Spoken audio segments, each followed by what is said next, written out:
Bonjour à tous. On est là aujourd'hui pour vous présenter les missions des CRT, les centres de recherche technologique. Pour ça, je suis accompagnée de Frédéric Bazantet du pôle Cristal, qui prendra la parole suite à ma présentation de l'AFCRT, Association française des centres de ressources technologiques, et j'en suis la déléguée générale. Alors, les CRT, ce sont des outils performants, comme vous le voyez, au service du développement des entreprises par la R&D et l'innovation. Alors, qu'est-ce qu'un centre de ressources technologiques? Vous le savez peut-être pas tous. C'est un relais entre la recherche, la formation et le monde industriel. La partie monde industriel est très importante dans ma phrase. C'est une vraie passerelle entre les besoins du terrain en technologie, en innovation, et ce qui se fait dans les structures d'accompagnement de transfert de l'innovation. Un CRT dispose de moyens analytiques et technologiques, soit par une plateforme, des laboratoires, d'essais. Et du coup, c'est un partenaire privilégié des entreprises PME, PMI, TPE et aussi des entreprises de plus grande taille, en leur apportant des services complémentaires à ce qu'ils peuvent avoir en interne en R&D pour ceux qui sont équipés d'un service R&D. Ce qui est important, c'est que c'est un véritable acteur de terrain qui fait du sur-mesure, qui est en capacité d'analyser bien sûr le besoin client, mais de s'adapter complètement à sa problématique. Par la diversité des CRT qui existent en France, et on va le voir par la suite, tout secteur d'activité peut trouver une solution à ces problématiques. Les CRT sont agréés Crédit Impôt Recherche et Crédit Impôt Innovation. Alors, le CRT, ce sont pour certains des composantes des instituts Carnot, c'est pour ça qu'on est là aujourd'hui. Et donc, dans les instituts Carnot, leur position est de fournir des ressources et des compétences techniques aux entreprises. Et Frédéric reviendra plus spécifiquement sur la mission de son CRT au sein du Carnot Agri-Food Transition. Alors, le CRT va permettre un accompagnement technique en aidant à la réalisation de projets de recherche et de développement, mais aussi de la formation, avec une offre de formation qui est adaptée aux besoins des entreprises, en intra- et en inter-entreprise, et la mise à disposition d'équipements spécialisés pour les prototypages, les tests, les pré-séries. Alors ça, c'est une échelle du temps des outils de transfert et d'innovation pour vous montrer que les CRT n'ont pas été créés hier. Auparavant, donc, on avait aussi des CRIT, dont un certain nombre ont été labellisés CRT ou CDT. J'y reviendrai par la suite. Le label CRT a été créé par le ministère de l'Enseignement supérieur et de la Recherche en 1996. Donc, on va bientôt arriver aux 30 ans d'existence des CRT. Et le deuxième label qui est présent, enfin dont les adhérents sont dans l'AFCRT, ce sont le label CDT, les centres de diffusion technologique, qui existent depuis 2007. Donc ce sont des structures qui, eux, ne disposent pas de moyens techniques. Donc ils font l'accompagnement, la formation, le conseil aux entreprises, mais pas la partie technologique. Alors les CRT en 2024. Il y a 70 structures labellisées CRT en France. Donc c'est important, 70 répartis sur tous les territoires. C'est plus de 1500 ETP dans ces 70 structures, plus de 15 000 prestations en B2B avec les entreprises, un chiffre d'affaires moyen de 150 millions d'euros par an. Ce qui est important, c'est que plusieurs sont multiqualifiés. CRT, c'est un label du ministère de l'Enseignement supérieur et de la Recherche, mais il cumule aussi avec d'autres certifications ou reconnaissances qui peuvent venir d'autres secteurs d'activité. 75% des structures, des contrats se font avec des PME et des PMI. Donc la place des PME, PMI est vraiment fondamentale dans l'activité des CRT. Et alors, quelle est la place des CRT dans les Carnot? Sur ces 70 structures labellisées CRT en 2024, il y en a 24 qui sont des composantes des instituts Carnot. Alors, j'en ai recensé 6 Instituts Carnot, mais il y en a peut-être d'autres où les CRT sont un petit peu moins visibles. Donc on peut citer le Carnot Mica, le Carnot ICL, le Carnot Agri-Food Transition, 3 Bécart, Eau et Environnement, Caliment. Et bientôt d'autres, puisque dans les renouvellements des Carnots à venir, il y a de nombreux partenariats qui sont en train de se construire. Donc vous voyez que les CRT sont vraiment partie prenante des instituts Carnot. Et donc il y en a plusieurs qui sont représentés aujourd'hui sur des tables que vous pourrez rencontrer. Une répartition géographique des 70 CRT et des 13 CDT, Centre de diffusion technologique. Vous voyez que la répartition, donc il y en a à peu près partout en France, dans toutes les régions, avec France et Outre-mer également, avec une répartition qui est certes un petit peu déséquilibrée, avec des régions qui sont des leaders du transfert de technologie et d'innovation. On voit que la Nouvelle-Aquitaine est la région qui possède le plus de structures labellisées CRT et CDT, suivi du Grand Est. Et ensuite, on a l'Occitanie, l'Occitanie et les Hauts-de-France qui sont bien placés. La Bretagne arrive... voilà, je le dis parce que voilà, le pôle cristal est en Bretagne.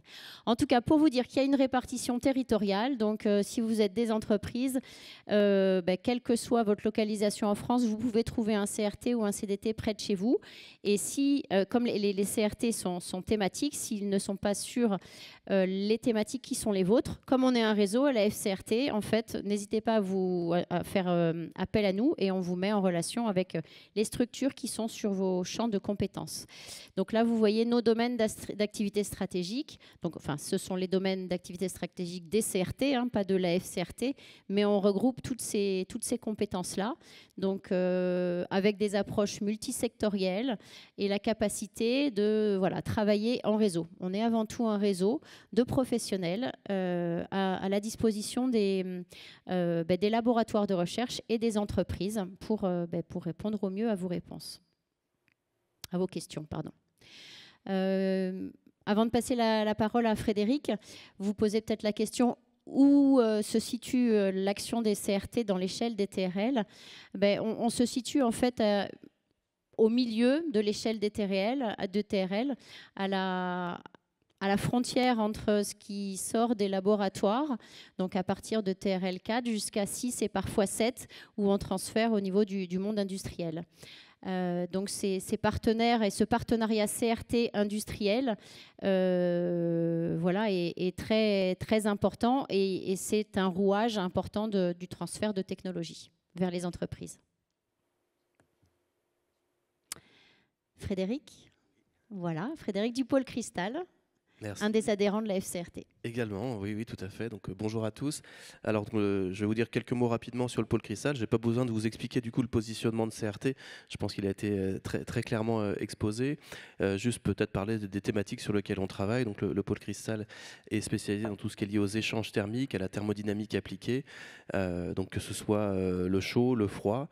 Et notre travail, c'est surtout d'accompagner des entreprises qui développent des nouveaux produits, qui font émerger des projets d'innovation dans ce secteur-là.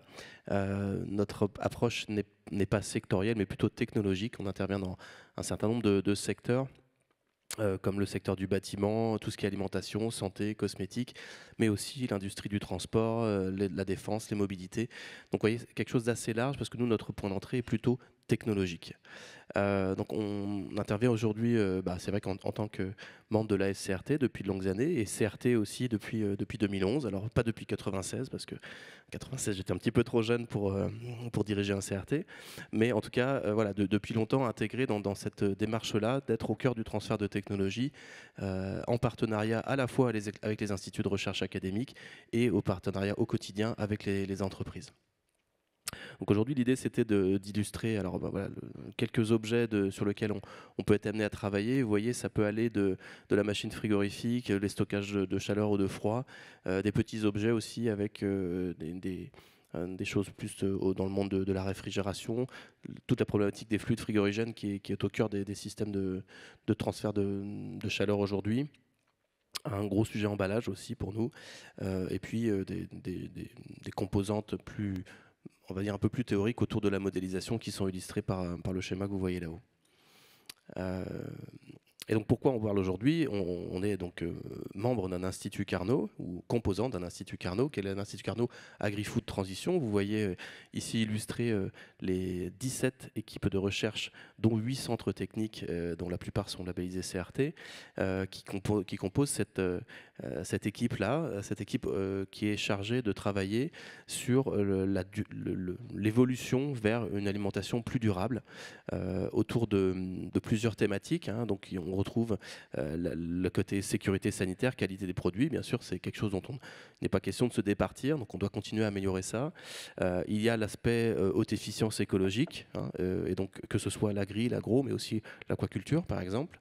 Et puis le côté amélioration de la qualité nutritionnelle, de la qualité des aliments pour les hommes, mais aussi pour les animaux, hein, puisque c'est une approche assez complète de tout ça, qui prend en compte le végétal, l'animal, et aussi tous les aspects liés à la distribution et la transformation de ces produits alimentaires, avec une volonté aussi, c'est l'élément qui est là-haut, voilà, c'est la prise en compte aussi des aspects sociétaux, parce qu'on voit bien que l'acte de manger, c'est quelque chose qui est profondément lié à l'organisation de la société et à la culture, et donc il faut aussi prendre en compte les évolutions de la façon dont on se nourrit pour pouvoir faire évoluer toutes les filières derrière. Donc on fait partie de cet institut Carnot avec plein d'autres composantes qui illustrent des activités de recherche différentes. Je ne vais pas pouvoir toutes les détailler aujourd'hui, mais moi je veux juste vous parler de manière concrète sur pourquoi on est en fait dans un institut Carnot. Oui, on a encore un petit peu de temps, ça va. Alors je vais commencer par dire qu'est-ce qu'apportent les CRT dans les instituts Carnot. Les instituts Carnot, ça a été pensé initialement en effet pour rapprocher la recherche de l'entreprise. Et finalement, nous, notre boulot, c'est bien de faire cette intermédiation. Et donc, ce qu'on apporte, nous, dans les instituts Carnot, en tant que CRT, déjà, c'est le travail sur la professionnalisation de la démarche commerciale. Les CRT sont majoritairement financés par des prestations de recherche et développement, des prestations techniques qu'ils commercialisent auprès des entreprises. Donc déjà, nous, on est organisés pour aller vendre du contrat. Et donc, on peut travailler en équipe avec les autres composants des instituts Carnot pour aller vendre du contrat, et on apporte une certaine professionnalisation de cet aspect-là. Il y a aussi un côté partage de bonnes pratiques, hein, sur tout ce qui est justement contrat, propriété intellectuelle, etc. Bien sûr qu'il y a des éléments qui accompagnent. Tout à l'heure, à ma place, il y avait des gens des SATT. Donc il y a des moyens d'accompagner la recherche, mais en tout cas, en travaillant en équipe, on peut apporter ça. On apporte peut-être aussi un peu plus de souplesse, de réactivité, étant dans une logique justement de contrat. Et puis le cœur, je pense, du sujet, c'est de faciliter la montée en TRL. Hein. Notre travail, nous, c'est de faire un travail de maturation des technologies, de monter en TRL pour les rapprocher d'un niveau de maturité qui est acceptable par les entreprises, et notamment les PME, ça a été évoqué. Hein, les CRT sont une forte orientation vers les PME, ça fait partie de notre cahier des charges. Donc on a cette nécessité et cette orientation vers les petites et moyennes entreprises. Et donc c'est vraiment ça qu'on va apporter dans les instituts Carnot, c'est d'apporter une facilitation de la montée en TRL.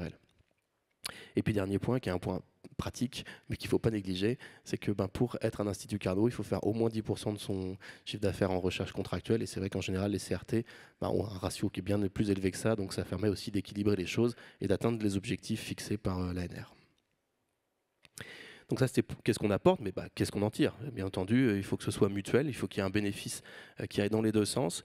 Et donc pourquoi un CRT irait dans un institut Carnot? Déjà, la première chose, c'est des coopérations scientifiques facilitées. Quand on fait partie d'un institut Carnot, on est dans un réseau, on a des interactions très régulières, à la fois entre les équipes de direction, mais aussi avec les personnels qui sont sur le terrain, les chercheurs, les techniciens. Et ça crée de la confiance, ça crée une connaissance mutuelle, et ça facilite beaucoup l'émergence de projets, qu'il s'agisse de coopération avec les entreprises, pour répondre à des sollicitations d'entreprises, ou qu'il s'agisse en amont d'avoir des activités de recherche. On parle souvent de ressourcement scientifique, et ça c'est très intéressant parce que ça facilite la montée en compétence aussi des équipes ou la maturation de certains concepts. Et autre point qui est particulièrement vrai dans le Carnot dans lequel nous sommes, c'est la question de la complémentarité des compétences scientifiques. Souvent, une entreprise arrive avec une question qui a des réponses complexes et des réponses qui ne sont pas liées à une seule compétence. Et du coup, le fait d'être dans cet institut Carnot, où par exemple nous, on est plutôt câblés sur l'énergie, l'énergétique, les machines frigorifiques. Il y a des spécialistes en microbiologie, il y a des spécialistes de la santé des plantes ou de la santé animale dans l'Institut Carnot avec lequel nous sommes. Et là, du coup, on est beaucoup plus fort à la fois pour en amont construire des propositions, des travaux de recherche qui soient intéressants parce qu'ils prennent en compte l'ensemble de la problématique de l'entreprise, et en aval aussi pour répondre à des sollicitations des entreprises où on va répondre de manière complète à l'ensemble de la problématique. Et je citais notamment le couplage de la question de l'énergie et de la microbiologie, qui est un sujet sur lequel on a des actions de recherche et aussi des actions de collaboration directe avec des entreprises au sein de l'Institut Carnot, puisque finalement, le froid, ça a trait à la qualité sanitaire, mais nous, on n'est pas microbiologiste et on n'est pas capable de prédire l'évolution de tel ou tel micro-organisme. Par contre, on est capable de prédire l'impact de la température sur les consommations d'énergie. Donc, on va coupler des compétences pour répondre directement à des problématiques des entreprises. Donc ça, c'est vraiment au cœur, à mon avis, de l'intérêt pour un CRT d'être dans l'Institut Carnot. Après, il faut être aussi pragmatique. Ça permet de faciliter l'accès à des financements pour des projets de ressourcement. Quand on fait de la recherche en amont des propositions qu'on a vis-à-vis des entreprises, eh ben c'est vrai qu'on peut faire il y a des appels à projets internes au sein des instituts Carnot, en tout cas de la plupart d'entre eux, pour financer des actions de recherche entre les membres. Donc ça aussi, ça nourrit d'ailleurs les deux premiers points, puisque en travaillant ensemble, on se connaît mieux et on a déjà préconstruit peut-être des propositions qui vont répondre aux besoins des entreprises. Autre point, il ne faut pas le négliger, c'est important. Les CRT, on a vu tout à l'heure, il y avait 70 CRT, 1500 équivalents temps plein. Oui, donc ce n'est pas des très grosses structures, les CRT. Le CRT moyen, il fait une vingtaine de salariés. Nous, on en a 12. Donc on voit bien que c'est important d'accéder à une reconnaissance au niveau national, via le label de l'ANR, le label des Instituts Carnot. Ça nous donne quand même une visibilité, une reconnaissance. Et du coup, j'en arrive au dernier point, qui est le travail aussi des équipes. Les Instituts Carnot ont des équipes propres qui animent le réseau en interne, mais qui organisent aussi un certain nombre d'événements, qui reçoivent aussi, qui rencontrent les entreprises et qui reçoivent des questionnements. Donc ça facilite aussi pour nous, bien sûr, la création de nouveaux contacts qui nous permettent de déboucher sur de nouveaux contrats grâce au travail de l'équipe de l'Institut Carnot. Il y en a au moins une dans la salle, donc je la salue. Merci. C'est toujours important. Donc voilà ce que je voulais vous dire pour l'essentiel. Je crois que je suis arrivé au bout de ce que je voulais vous dire. J'espère que ça a été clair. Et on a quelques minutes pour prendre des questions. Donc si vous avez des questions, je crois qu'on peut faire passer un micro dans la salle, ou sinon vous allez être obligé de parler fort. Alors s'il y a des questions. C'est la première la plus dure. N'ayez pas peur.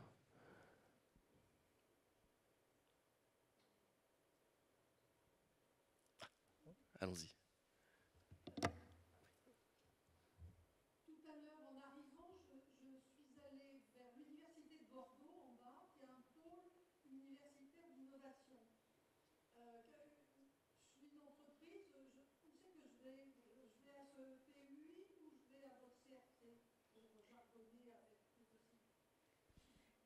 Je pense que la bonne question, c'est les compétences dont vous avez besoin. C'est-à-dire que si vous avez besoin, je ne sais pas moi, de compétences spécialisées en matériaux, si vous venez chez moi, je vais vous dire « Ah, je n'ai pas la réponse, ce n'est pas les compétences de mon équipe, je peux peut-être vous aider à diriger. » Après, les PUI sont un nouvel objet qui est en train d'être déployé depuis maintenant à peu près 2 ans. Je vais peut-être laisser Sandrine répondre. Mais voilà, en fait, dans les PUI, il y aura des collaborations avec les centres de recherche et les instituts Carnot. Il y a des interpénétrations de tout ça. Les PUI sont une logique territoriale, de manière stricte, c'est-à-dire que voilà, c'est le périmètre d'une université. Donc c'est des points d'entrée. Normalement, si tout ça est bien coordonné, quel que soit le point d'entrée, vous arrivez aux bonnes compétences. Tout à fait. Et je peux même vous dire que d'ici la fin de l'année, il y a un groupe de travail initié par le ministère de l'Enseignement supérieur et de la Recherche qui va faire travailler ensemble les CRT et les PUI pour justement coordonner tout ça, se faire connaître, se connaître mutuellement et travailler en bonne intelligence. À titre moi personnel, à FCRT, la semaine prochaine, je vais à la journée d'inauguration du PUI de l'Université de Toulouse. Donc en fait, on a des collaborations. Pour l'instant, on apprend à se connaître, parce que comme a dit Frédéric, c'est un nouvel objet. Mais l'objectif, c'est pas qu'il y ait des redondances, parce que les compétences sont différentes. Donc après, c'est des portes d'entrée, les PUI, qui permettront aussi de rediriger vers les bons interlocuteurs. En tout cas, nous, on travaille avec la Carnot sur ça et les autres têtes de réseau de l'écosystème de l'innovation à clarifier cet écosystème national pour que les entreprises s'y retrouvent et puissent savoir à qui s'adresser. Parce qu'on en convient, c'est un peu compliqué.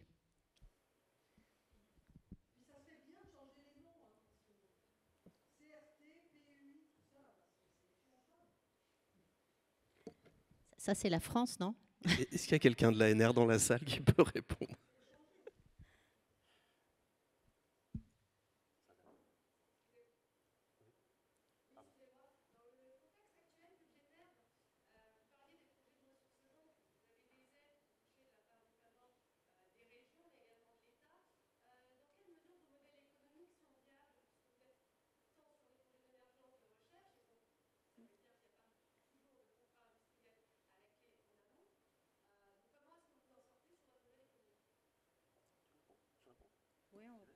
C'est un équilibre en fait entre, il faut avoir une diversité entre des contrats industriels, des contrats de ressourcement, des contrats de partenariat. Certains vont faire des projets dans le cadre européen. Donc voilà, il n'y a pas, et puis il n'y a pas un modèle économique, en fait, il est divers. Chaque CRT, en fonction de son écosystème local, de ses clients, de ses problématiques, se crée son modèle économique et trouve un équilibre. Je peux répondre pour moi, je ne parlerai pas pour les copains, même si je sais un peu comment ils fonctionnent et qu'il y a quand même des analogies. Mais concrètement, nous, en fait, on a une majorité de nos ressources qui sont issues des contrats qu'on vend en B2B avec les entreprises. Donc, le modèle économique s'équilibre de cette manière-là, c'est-à-dire que ce qu'on arrive à tirer comme bénéfice des projets qu'on fait avec les entreprises nous permet d'autofinancer une partie des dépenses liées à des travaux qui sont plus en amont du marché. Donc quand ça se passe bien, c'est ça qui se passe, c'est-à-dire qu'on arrive à avoir un volume d'activité suffisant, je dirais en B2B, en privé finalement avec les entreprises, qui nous permet de financer une partie des travaux, puisque de toute façon les CRT pour la plupart sont des structures économiques indépendantes, hein, donc on est des associations, certains sont en SIC, d'autres sont en entreprises de droit privé classique, et donc du coup on ne va pas bénéficier d'aides qui couvrent 100% des dépenses, ce ne sera jamais le cas. C'est plutôt 50. Hein. Donc déjà, de toute façon, la deuxième moitié, il faut bien aller la chercher quelque part. Et donc, ça veut dire qu'il faut qu'on trouve un équilibre satisfaisant entre des contrats privés et des contrats qui sont en amont du marché et qui nous permettent de ressourcer, d'apporter de nouvelles compétences et de maturer des projets pour les amener jusqu'aux entreprises. Donc l'équilibre se fait comme ça, quand ça se passe bien. Merci pour cette question très intéressante. C'est le cœur de notre métier, hein, le modèle économique.